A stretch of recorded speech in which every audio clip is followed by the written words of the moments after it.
Welcome to The Explainer. Today, we're diagnosing a phenomenon that keeps countless successful entrepreneurs awake at night. We call it the stagnation paradox. You know the story. You start a business, you put in the absolutely grueling hours, you finally hit that sweet spot of early success, and then bam, everything just stalls. Today, we're going to figure out exactly why the habits that built your initial success suddenly start holding your business back. Okay, let's dive into this. Look at this staggering statistic. According to McKinsey research, 78% of companies that successfully build a product and find product market fit still fail to scale. I mean, let that sink in for a second. Nearly 8 out of 10 successful startups either stop growing entirely or they're forced to sell before they can ever achieve true scale. So, we have to ask the critical question, why do successful businesses suddenly stall out? When growth slows down, it's a very natural instinct to blame external forces, right? We blame the economy, market saturation, or changing consumer habits. But research across thousands of mid-market businesses reveals a completely different reality. We're going on a diagnostic journey today to uncover the hidden internal ceilings that form completely unnoticed and cause this stall. We'll break down the top 3 mistakes that keep businesses stuck, explain exactly why they happen, and outline how to fix each and every one. Here is our agenda for today's explainer. 1. The growth plateau paradox. 2. Mistake number 1. Founder bottlenecks. 3. Mistake number 2. The complexity cliff. 4. Mistake number 3. Fractured strategic focus. And finally, 5. Breaking the growth ceiling. Section 1. The growth plateau paradox. The core issue here is what experts call the performance paradox.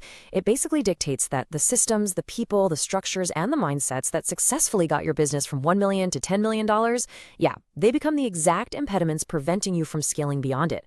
What got you here will absolutely not get you there. Growth at this stage requires a complete structural reinvention, not just working harder. Section 2, Mistake 1, Founder bottlenecks.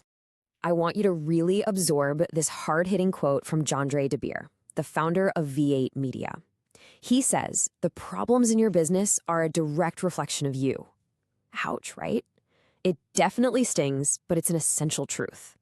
When a business hits a ceiling, it's very often because the founder's unexamined fears, their ego, or just their reluctance to let go are actively capping the company's potential. This creates what experts refer to as the CEO cage. And the symptoms are incredibly common.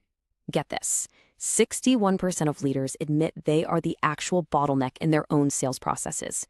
They find themselves trapped in low-level task management. Because the founder jumps in to solve every single problem, the team lacks the permission or even the ability to think independently. Ultimately, the business's growth becomes strictly capped by the physical limits of the owner's personal calendar. Now, what's really interesting about this contrast is how it plays out in real time. On one side, we have the I can do it better mindset. This is the founder's ego believing that because they can do a task faster or better, they simply must do it themselves. But on the other side, we see the harsh reality of decision gravity. As the business grows, all operational choices sink right back down to the highest level of authority. Basically, your own competence ends up pulling the company down.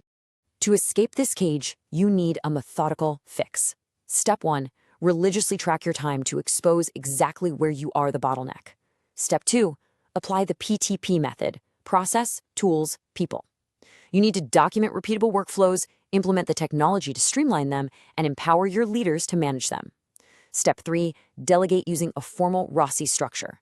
That means clearly defining who is responsible, accountable, consulted, and informed. In short, you have to systematically fire yourself from daily operations. Section 3. Mistake 2, the complexity cliff. To frame this next point, let's reflect on a quote attributed to Socrates. The secret of change is to focus all of your energy not on fighting the old, but on building the new. When you hit that complexity cliff, you cannot cling to the informal legacy systems that used to work for your small team. You have to totally pivot your mindset and embrace the friction of building entirely new structural foundations. Because if you don't build the new, you're going to suffer from what we call operational drag. And the symptoms? They are incredibly costly. Studies show inefficiencies can silently drain up to 30% of your annual revenue. As your team grows, the interpersonal touchpoints grow exponentially, which causes communication to just completely break down. You experience these sloppy handoffs between departments because of a lack of standard operating procedures, and your old manual processes simply buckle under the larger demands. And this brilliantly illustrates the necessary shift. You have to transition from a workshop-style, charismatic, founder-led startup to a highly structured, industrialized scale-up. A workshop relies on a few master craftsmen talking across a room, right? But an industrialized scale-up relies on integrated, repeatable machinery that works flawlessly no matter who is operating it. To bridge this system's maturity chasm, you must take some very concrete steps. First, map out your current workflows so you can visually diagnose your bottlenecks and redundancies. Second, clearly document your standard operating procedures, your SOPs, so that company knowledge is fully institutionalized. And third, leverage digital tools to automate manual processes like invoicing, payroll, and inventory management. Section 4, Mistake 3, Fractured Strategic Focus. Look at this super revealing data from a scaling.com study. 59% of business leaders admit they've fallen into the trap of mistaking being busy for making progress. Only 41% are actually focused on true strategic growth. That means nearly 60% of leaders are running as fast as they can on a treadmill, generating a massive amount of activity, but literally moving nowhere. The symptoms of a focus fracture are pretty easy to spot once you know exactly what to look for. You find yourself chasing every shiny new opportunity or product idea that comes across your desk. This relentless pressure causes you to neglect the core mission that made you successful in the very first place. You end up spreading your team and your capital way too thin, and you start relying on gut feelings to make major decisions instead of looking at hard, objective metrics. So, the crucial point is this. True scale isn't about adding more tasks, piling on more features, and maintaining chaotic activity. True scale is about doing the right things consistently over time. Strategic prioritization actually requires you to actively deprioritize and remove the things that are no longer working. The cure for a focus fracture requires intense discipline. Number 1, track your core KPIs religiously so you have total visibility into what's actually driving the business. Number 2, rigorously question new initiatives by anchoring them to your why and your how. Why are you doing this, and how does it serve the ultimate goal? And number 3, concentrate your energy and just double down on the markets and services that already generate the strongest proven returns. Section 5, Breaking the Growth Ceiling. Let's move to and see how this builds our foundation. Much like a tree growing securely from a bed of coins, true scale isn't just about explosive top-line revenue. It absolutely requires a solid, systematic foundation. You need to protect your cash flow and manage your costs so that your growth is both sustainable and deeply profitable. I want to deliver this core thesis to you one last time. Scaling requires reinvention, not just optimization.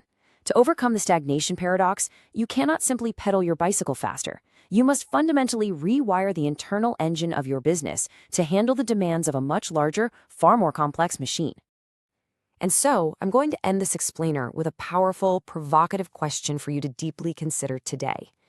Are you building a truly scalable business, or have you simply created a really high-pressure job for yourself? Think carefully about those 3 mistakes. Take a hard look at your own daily habits and start taking the structural steps necessary to set yourself and your business completely free.